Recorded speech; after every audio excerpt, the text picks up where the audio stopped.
Hey, this is Evan Woodbury and Ben Fredrickson with Go Vols Extra and the Knoxville News Sentinel.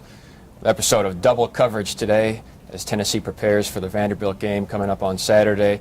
We look through the week in the context of social media, including taking your questions about Tennessee football. And the first one is about recruiting, which has been a big topic for discussion. Joseph wants to know about the early enrollees. And the short answer is that there is not a firm answer right now. Tennessee plans to take 12, maybe as many as 14 early enrollees. These are guys that come in January, go through spring practice, and presumably have some more time under their belt before going into August. But the big ones like Jalen Hurd, a couple of their tight ends, Daniel Helm, offensive lineman Dontavius Blair. Those are the guys they really would like to get in early, get developed, and get ready for spring practice so that when August comes around, they're technically freshmen, but they have some experience under their belt. So going to the game, Vanderbilt, the big storyline is Butch Jones, James Franklin, two young, ambitious coaches. They met 2 years ago at the Liberty Bowl. And Butch Jones had some very nice things to say about James Franklin, and James Franklin the same about Butch Jones. So if there's a controversy here, it's been tough to find. Yeah, there's not a lot of bulletin board material headed into this one. Both coaches saying how much respect they have for each other, how good of programs they run.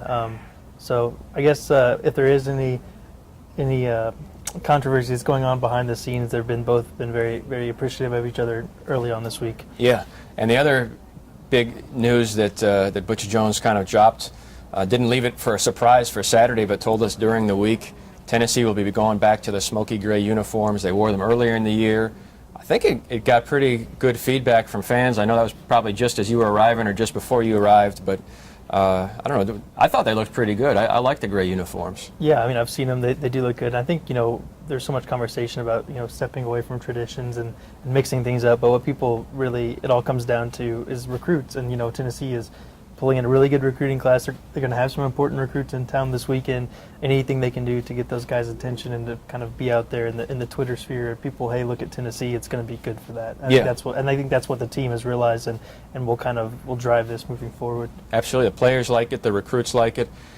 Butch Jones thinks the fans will like this new addition to the game day atmosphere, which we weren't sure exactly what he was talking about, but on his coach's show he mentioned it, said he was kind of letting the cat out of the bag by mentioning it, but he said there'll be special in-game entertainment on Saturday, including video messages from Kenny Chesney, Peyton Manning, who knows who else. So I'm not really sure what to expect, but he said it would be something called like Saturday Night Live in Tennessee or something like that.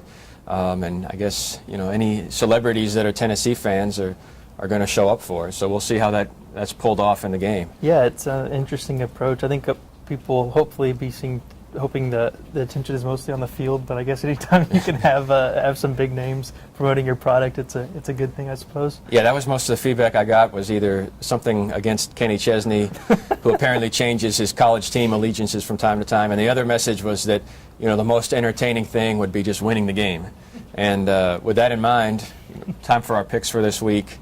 I picked Tennessee, not with a whole degree of confidence, but I'm going to say 24-21 Tennessee with the home field advantage and also the week off kind of putting them over the top. Yeah, I think Tennessee as well. One of the interesting stats that came out this week, I know you've talked about, is Butch Jones is 9-1 coming off a bye week, and that obviously has to be some of who they've played and luck a little bit, but I think he has done a good job of preparing a team with some time off, so I'll pick Tennessee in a close one, but do you think they'll beat Vanderbilt and have something to play for heading into that Kentucky game? Yeah, if they don't win this weekend, the final game at Kentucky is going to be a cold, bleak affair because it's not going to have any meaning whatsoever. So follow all our coverage the rest of this week and even going into next week on GoVolsExtra.com. You can follow me on Twitter at TennesseeBeat and Ben at Ben_Fred. And Ben's actually leaving for the Bahamas next week for Tennessee men's basketball, so you can follow all his coverage there as well. And thanks for watching.